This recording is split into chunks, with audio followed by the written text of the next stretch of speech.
तो बिहार की जनता ने जो इस बार मैंडेट दिया और मैंडेट देने के बाद कहीं ना कहीं मोदी जी को एक बहुत बड़ा झटका दिया, बीजेपी को एक झटका दिया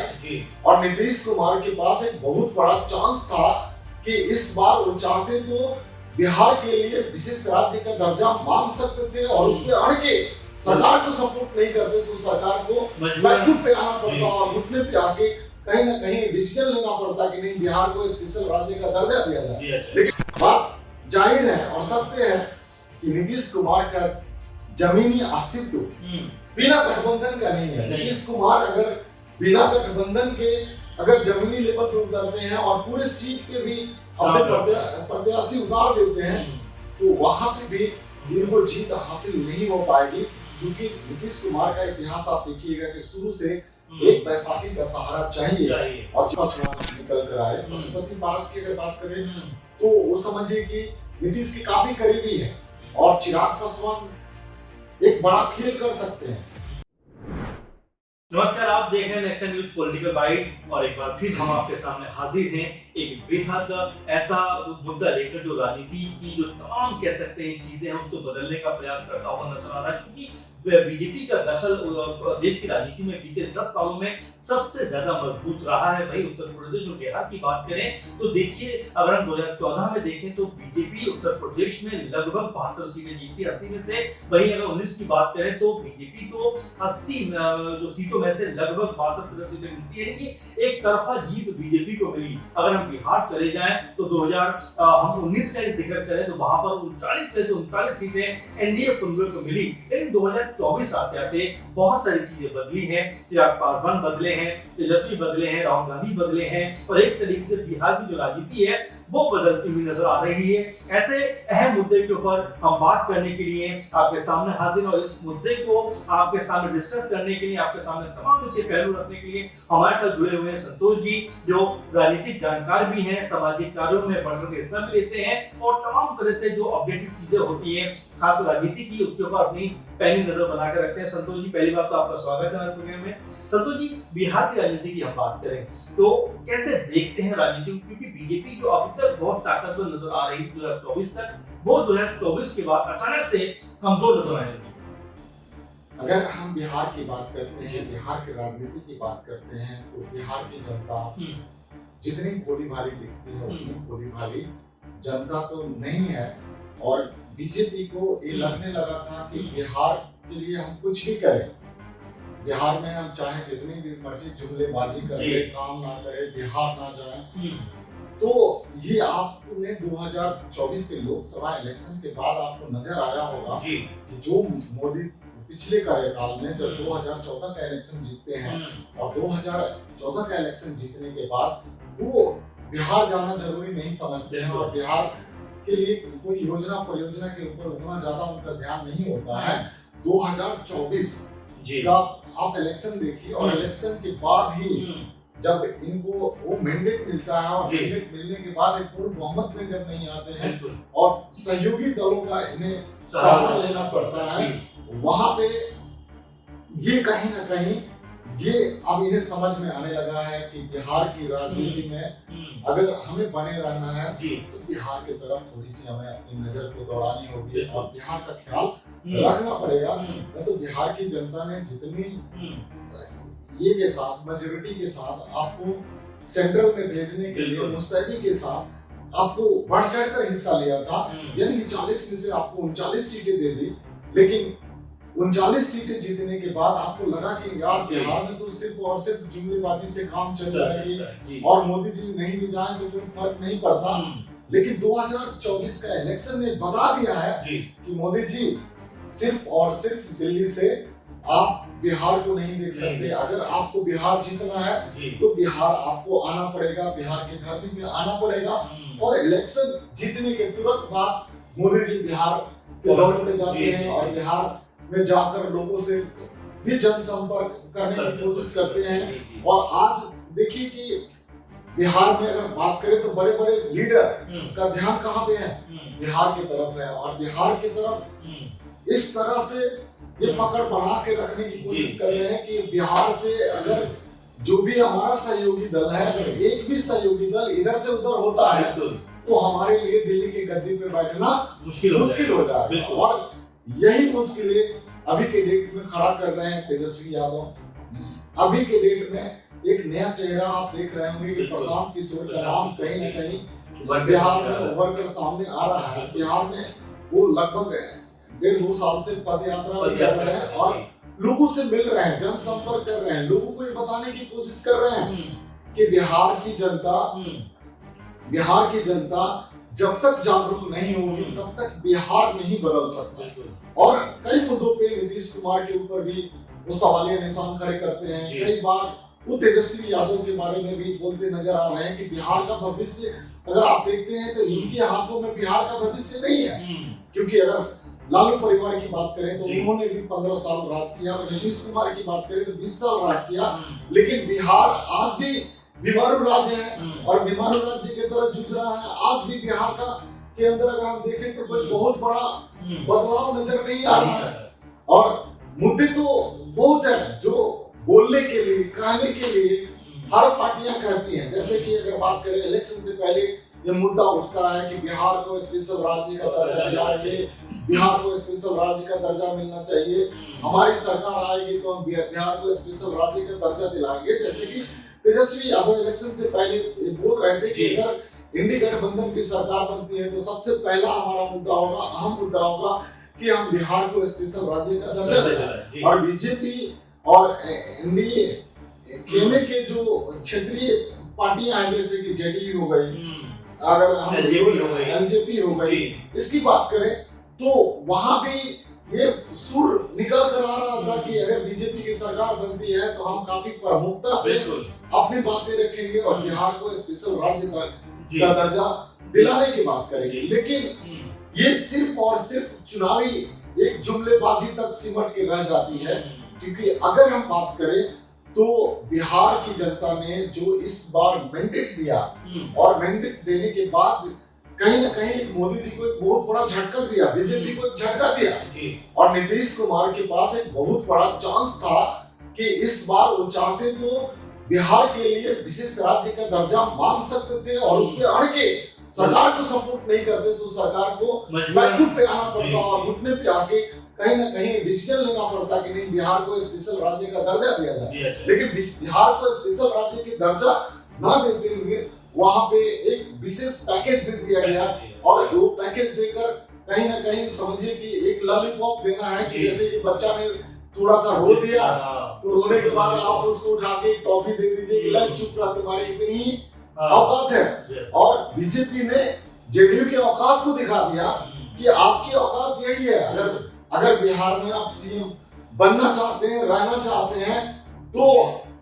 सिर्फ सीएम कुर्सी मिलेगा, बिहार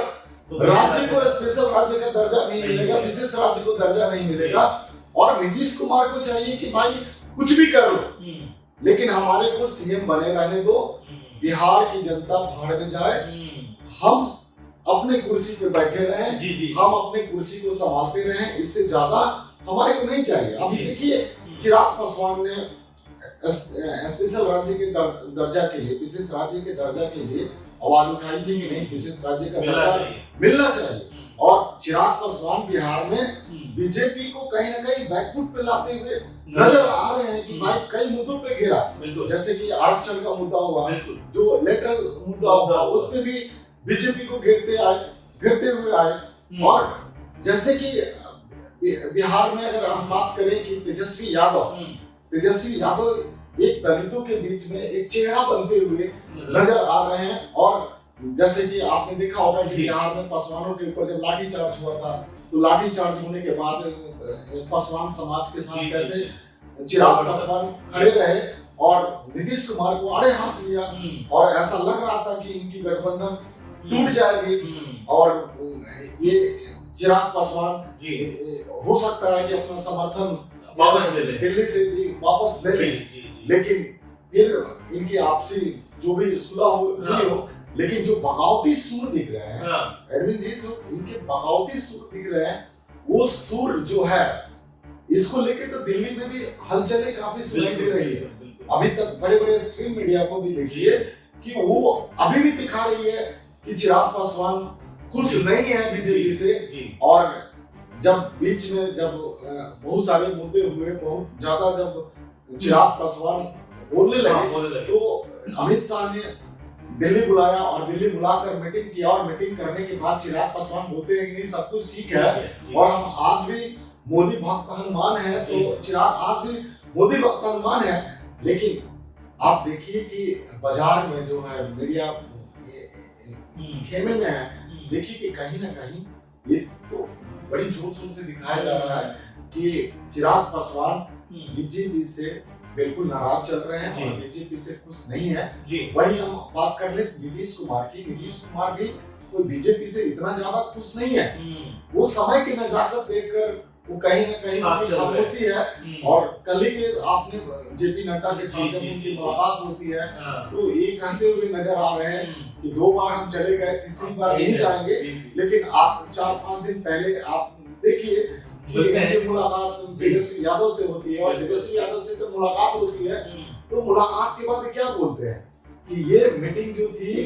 ये आर्टिकल 9 अनुसूची 9 है, अनुसूची 9 के ऊपर हम चर्चा कर रहे थे और इस चर्चा को लेकर हमारी मीटिंग हुई थी। ये हमारी कोई पार्टी मीटिंग नहीं थी, ये हमारी ऑफिशियल मीटिंग थी। और ऑफिशियल मीटिंग में जब मीडिया सवाल जवाब करती है तो दोनों इस तरह से बचते हुए नजर आ रहे हैं। लेकिन अगर इनके अंदर खेमे की माहौल को देखिए तो जनता ये समझ रही है कि बीच में कुछ ना कुछ खिचड़ी पक रहा है। क्यों? क्योंकि तेजस्वी यादव, लालू यादव पूरे अपने पार्टी के विधायक, एमपी और यहाँ तक कि पार्षदों को बुलाकर मीटिंग करते हैं और मीटिंग करने के बाद तुरंत इनकी मीटिंग होती है और यहाँ पे बोला जाता है कि ये जो भी हम मीटिंग बुलाए थे, ये मीटिंग इसलिए बुलाए थे कि हम 2025 की विधानसभा इलेक्शन की रणनीति को तैयार कर सके, रणनीति को तैयार करने के लिए। लेकिन जो कयासबाजी का दौर है, वो कयासबाजी का दौर ये चल रहा है कि कहीं अगर बीजेपी नीतीश कुमार पे दबाव क्रिएट करने की कोशिश करती है तो नीतीश कुमार अपने लिए एक दूसरे रास्ते की तलाश कर रहे हैं कि उस समय हमारा साथ कौन देगा और हम किसके साथ लड़ेंगे। क्योंकि ये बात जाहिर है और सत्य है कि नीतीश कुमार का जमीनी अस्तित्व बिना गठबंधन का नहीं है। नीतीश कुमार अगर बिना गठबंधन के अगर जमीनी लेवल पे उतरते हैं और पूरे सीट पे भी अपने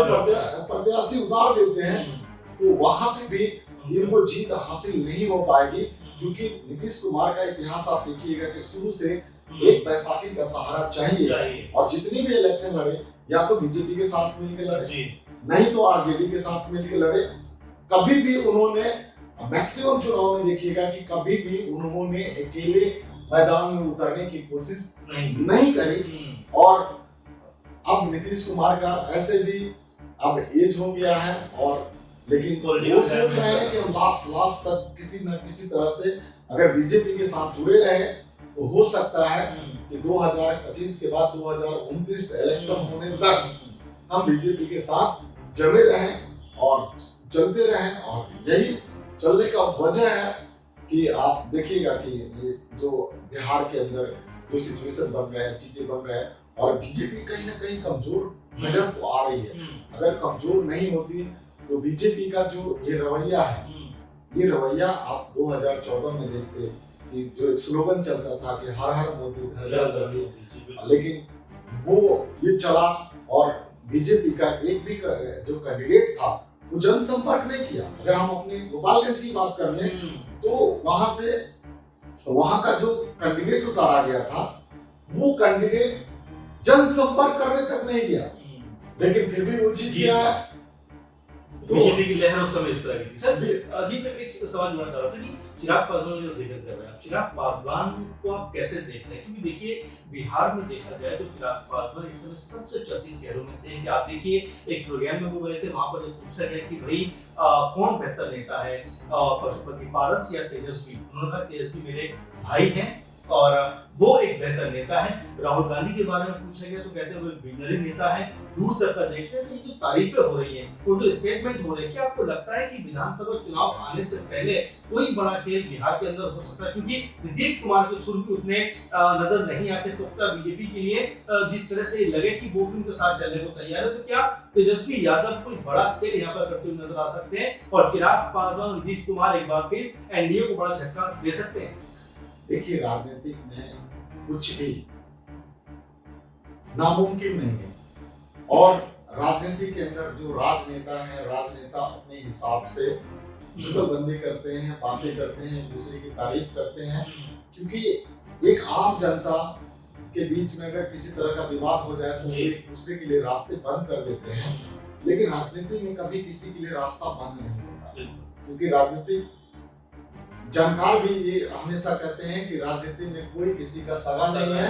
और कोई किसी को ऐसा नहीं है कि जिसने ठगा नहीं, जिसका समय यानी कि जिसकी लाठी उसकी भैंस। तो अगर हम बात कर ले चिराग पासवान की, अगर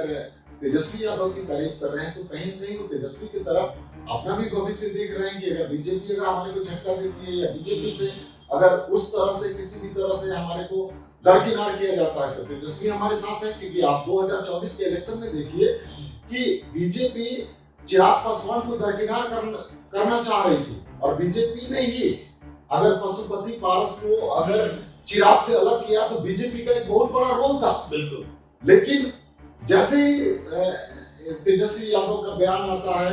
कि हम 7 से 10 सीटें हम दे सकते हैं चिराग पासवान को, वैसे ही तुरंत बीजेपी के कानून तले जू रेंगती है और तुरंत ये दिल्ली से खबर जाता है कि हमने पशुपति पारस को हटाया और चिराग को हमने 5 सीटें दे दी और 5 सीटें देकर चिराग को अपने पाले में किया। क्योंकि अगर कहीं ना कहीं हम देखें तो रामविलास पासवान के जो बेटे चिराग पासवान हैं, वो रामविलास पासवान की तरह ही राजनीति के एक मजे हुए कलाकार के तौर पे नजर आ रहे हैं, क्योंकि वो दलित वोट को कहीं इधर उधर जाने देना नहीं चाहते हैं। और आज के डेट में अगर देखा जाए तो बिहार के अंदर अगर दलितों का अगर सबसे कोई बड़ा चेहरा दिख रहा है, सबसे बड़ा नेता दिख रहा है तो वो चिराग पासवान दिख रहे हैं। और पासवानों के अंदर भी जिस तरह से आपने पीछे जिक्र किया कि जिस तरह से पासवानों के ऊपर लाठी चार्ज किया गया और उसके बाद पासवानों के साथ वो खड़े दिखे, यानी कि कहीं ना कहीं अपनी बातों को प्रमुखता से रखने की कोशिश कर रहे हैं कि भैया अगर बिहार में हम हैं तो यहाँ के दलित सेफ है और दलितों के नेता के तौर पर प्रोजेक्ट कर रहे हैं। हो सकता है कि ये बीजेपी का भी एक प्रोजेक्शन हो, ताकि अगर नीतीश बाबू अगर इधर से उधर छटकते हैं, चीजें करते हैं, तो बीजेपी के पास अपने फॉरवर्ड वोट तो है ही, जो अगड़ों का वोट है और दलितों का वोट हम इनके साथ लेके आ जाए चिराग पासवान के साथ। क्योंकि एक समय था कि बिहार में महिला वोटर्स और दलित वोटर्स, नीतीश कुमार ने एक गेम चला था कि वहां पे बिहार में दलित और महादलित का एक उन्होंने कार्ड खेला था और दलित और महादलित काफी समय तक उनके साथ रहा, महिला वोटर्स भी काफी समय तक साथ रहे। लेकिन जब से नीतीश कुमार के सामने एक चेहरा चिराग पासवान निकल कर आए, पशुपति पारस की अगर बात करें तो वो समझिए कि नीतीश के काफी करीबी है और चिराग पासवान एक बड़ा खेल कर सकते हैं। पशुपति पारस नीतीश के साथ मिलकर बड़ा खेल नहीं कर सकते हैं, क्योंकि अगर हम बात करें जब चिराग की पासवान की पार्टी जब तोड़ी गई थी और उनके चाचा को प्रोजेक्ट किया गया था तो चाचा ने सबको अपने खेमे में मिला लिया और उसमें नीतीश का बहुत बड़ा हाथ था। लेकिन जैसे ही 2024 का इलेक्शन आता है, इलेक्शन के बाद चिराग पासवान क्योंकि एक समझिए कि कर्मठ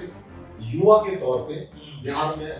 हमने देखा है कि वो काम करते हैं, क्योंकि वो अपने संगठन को बनाने में, लोगों को जोड़ने में, पार्टी टूटने के बाद भी अपने कार्यक्रम को कहीं बंद नहीं किया, यानी कि जमीनी लेवल पे अपने जनाधार को वो बनाते रहे, मजबूत करते रहे। और अगर बिहार में देखिएगा तो पशुपति पारस से ज्यादा अगर पार्टी और संगठन मजबूत है किसी का वो चिराग पासवान का है। जी सर, आखिर में प्रोग्राम के अगर मैं नेक्स्ट सीएम की बात करूं, चूंकि आपने नीतीश कुमार की उम्र का जिक्र भी किया, एक 18 साल से लगभग सीएम है बिहार के, लगातार उसके बारे में बात हुई, लेकिन अगर अगले मुख्यमंत्री के बारे में देखें तो आपकी नजर में वो कौन सा चेहरा है जो मुख्यमंत्री बनता हुआ नजर आ सकता है? क्योंकि एनडीए की बात करें या हम इंडिया गठबंधन की बात करें या चिराग पासवान उसकी बात करें, इनमें से कौन सा ऐसा चेहरा जो आपको लगता हो कि या प्रशांत किशोर भी इसमें से एक नाम हो सकते हैं, वो चेहरा जो कि आने वाले दिनों में बिहार में मुख्यमंत्री के पद पर बैठा हुआ नजर आ सकता है? क्या है ना कि बिहार के राजनीति को समझना थोड़ा सा मुश्किल है,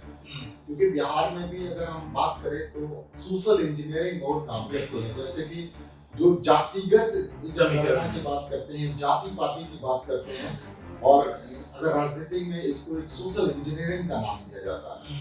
तो अगर इस ख्याल से देखें तो बीजेपी बहुत ज्यादा बिहार में कमजोर नहीं है। अगर ये गठबंधन के साथ लड़ते हैं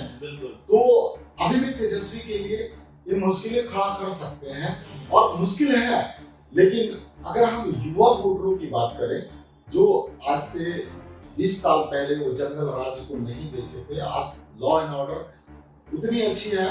कि आप अगर बाहर से कमा कर जाते हैं, वहां इंटर करते हैं, तो उतना ज्यादा आपके ऊपर दिक्कत परेशानी नहीं है जी। लेकिन हम लोग बचपन में देखा करते थे, जब हम छोटे छोटे थे, तो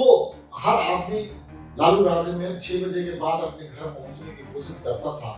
क्योंकि 6 बजे के बाद नहीं पहुंचा, 7 बजे के बाद नहीं पहुंचा, 8 बजे के बाद नहीं पहुंचा,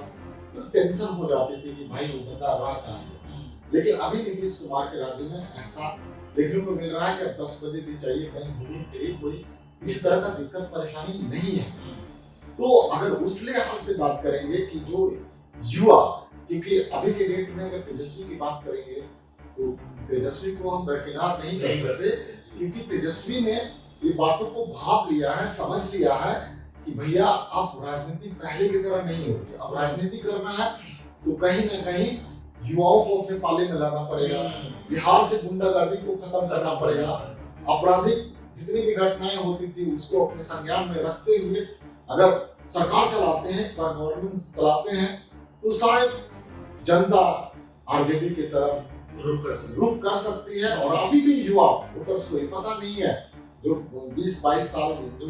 वोटर बन गए हैं, उन्हें अभी भी पता नहीं है कि आज से 20 साल पहले की स्थिति क्या थी। लेकिन वो चीजें कहीं ना कहीं तेजस्वी के अंदर नजर आ रही है कि वो चीजें तेजस्वी यादव रिपीट नहीं करेंगे, बिहार को एक बेहतर लॉ एंड ऑर्डर देने की कोशिश करेंगे। और जहां तक आपने बात करी कि सीएम चेहरे को लेकर, तो सीएम चेहरे को लेकर अगर बीजेपी अगर ज्वाइंट होके अगर इनका कोलैबोरेशन अगर बेहतरीन रहता है, कहीं से टूटते नजर नहीं आते, तो अभी आप देख सकते हैं कि 5 साल के लिए नीतीश कुमार ही वो चेहरा बिहार में नजर आ रहा है, क्योंकि नीतीश कुमार से बड़ा चेहरा अभी कोई नजर नहीं आ रहा है। और अगर आरजेडी कांग्रेस के साथ मिलकर अच्छा परफॉर्मेंस करती है, तब तेजस्वी यादव से बेहतर कोई चेहरा नहीं दिख सकता है। और जहां तक आपने प्रशांत किशोर की बात करी, प्रशांत किशोर एक राजनीतिकार नहीं है, एक रणनीतिकार है। और राजनीतिकार और रणनीतिकार में बहुत फर्क है। लेकिन जनता के मुंह को कुछ भी नहीं कहा जा सकता है। जिस तरह से नीतीश कुमार को, जिस तरह से आरजेडी को घेरते हुए बार बार नजर आ रहे हैं प्रशांत किशोर, और एक चीज प्रशांत किशोर की बहुत अच्छी चीज है, स्ट्रेटजी को आप समझिएगा कि कभी भी वो चिराग पासवान के बारे में कोई भी स्टेटमेंट देने से बचते हैं। और चिराग पासवान के लिए उसने एक अच्छा कमेंट्स भी दिया था, तारीफ की थी कि चिराग पासवान एक उभरते हुए युवा नेता है, और अगर उन्हें चांस मिले तो वो अच्छा काम कर सकते हैं। तो हो सकता है कि ये प्रशांत किशोर के लिए एक ज्वाइंट एडवेंचर के लिए एक फ्यूचरिस्टिक चेहरा चिराग पासवान दिख रहे हो, ताकि दलितों के वोट को अपने खेमे में कर सके। अभी फिलहाल एक हमने ये देखी थी कि अगर हम 2025 के चुनाव में आते हैं तो प्रशांत किशोर ने 40 मुस्लिम कैंडिडेट को उतारने की बात करी है। और यहाँ तक भी अभी जो उपचुनाव होने वाले हैं उसमें भी अपनी किस्मत आजमाने की बात कर रहे थे कि ये सीट ही डिसाइड करेगी कि आगे हम चुनाव में किस रणनीति के तौर पे और किस तरह से उतरेंगे, जी तो ये सारी जी। बहुत दिख रही है। जी लेकिन अभी तो अगर हम सेम चेहरे की बात करेंगे तो हम्म, नीतीश कुमार के अलावा कोई चेहरा नहीं दिख रहा है। अगर एनडीए अगर मिल के लड़ती है, क्योंकि एनडीए का पलड़ा भारी है, क्योंकि बीजेपी के पास अपना जी फॉरवर्ड वोट है, जी नीतीश कुमार के पास अपनी पूरी और पूर्वी की वोट है, जी चिराग पासवान के पास पासवान और दलितों का वोट है, तो और जाति का उसके समीकरण अगर मांझी को देखें तो जी। सोशल इंजीनियरिंग बहुत अच्छी बन जाती है। जी और अब जैसे कि अगर हम बात करें लालू के बेटे की, एक बहुत अच्छी स्ट्रेटेजी को अपनाया, क्योंकि लालू यादव जब तक थे तब तक माई की बात करते थे, लेकिन चिराग पासवान सॉरी माफ करिएगा, तेजस्वी यादव ने माई के साथ बात को भी जोड़ दिया है। और माई बाप कहाँ तक काम आते हैं, और सच में माई बाप मिल जाए तो बच्चे के लिए एक संरक्षण तो मिलता ही है। और अभी लालू यादव सिर्फ माई की बात करते थे, लेकिन तेजस्वी यादव माई के साथ बाप की बात कर रहे हैं। तो कई बार जुमलेबाजी कई जगहों पे इससे काम आती है और काम आती है, और वहाँ पे देखने को मिलता है कि उस तरह से जी चीजें बेहतर होते हुए नजर आती है। जी, तो हो सकता है कि आगे फ्यूचर में तेजस्वी तेजस्वी यादव इसी चेहरा बन सके, कुछ कहा नहीं जा सकता। जी बहुत धन्यवाद संतोष जी आपका। बहुत सारे मुद्दों पे आपने बात की, बहुत सारे ऐसे सवालों के जवाब दिए जो अमूमन लोग उस पर बात करने से बचते हैं, क्योंकि बिहार के लिहाज से राजनीति की बात की जाए तो सर ने एक महत्वपूर्ण बात कही कि जो जातिगत कह सकते हैं समीकरण है उसको साधना बहुत जरूरी हो जाता है, और साथ में ये जरूरी हो जाता है कि आप कितना बड़ा चेहरा है, किस तरह से लोग जो पार्टियां हैं दल हैं उनको अपने साथ जोड़े रखते हैं। नीतीश कुमार फिलहाल इस काम में महारत हासिल रखे हुए हैं। पिछले 18 साल की बात करें, चाहे बीजेपी हो या आरजेडी हो, मुख्यमंत्री नीतीश कुमार ही बनते हैं। और सर ने जैसा कहा कि जिस तरह के समीकरण दिखाई पड़ते हैं उससे नजर आता है कि हो सकता है एक बार फिर से सीएम के पद पर नीतीश कुमार जाते हुए नजर आ जाएं। लेकिन ये भी बोला कि इंडिया गठबंधन भी अगर बेहतर प्रदर्शन करता है, बेहतर तरीके से अगर तालमेल बैठाता है, तो यहाँ पर बड़ा उलटफेर हो सकता है। तेजस्वी यादव भी बिहार के मुख्यमंत्री बन सकते हैं। तो क्या है आपकी राय, जरूर बताइए, और लगातार हमारे चैनल को देखते रहिए, क्योंकि हम ऐसे विशेष और अहम मुद्दे आपके सामने लेकर आते हैं ताकि आपकी जागरूकता और ज्यादा बढ़ सके। फिलहाल इस प्रोग्राम में इतना ही, और तमाम दर्शकों का धन्यवाद जिन्होंने हमारा प्रोग्राम देखा। संतोष सर आपका धन्यवाद, आप हमारे प्रोग्राम में जुड़े, और तमाम दर्शकों का धन्यवाद जो हमारे साथ कहने में बने हुए हैं। आगे भी हम इस तरह के प्रोग्राम लेकर आते रहेंगे। फिलहाल हमें दीजिए इजाजत, नमस्कार।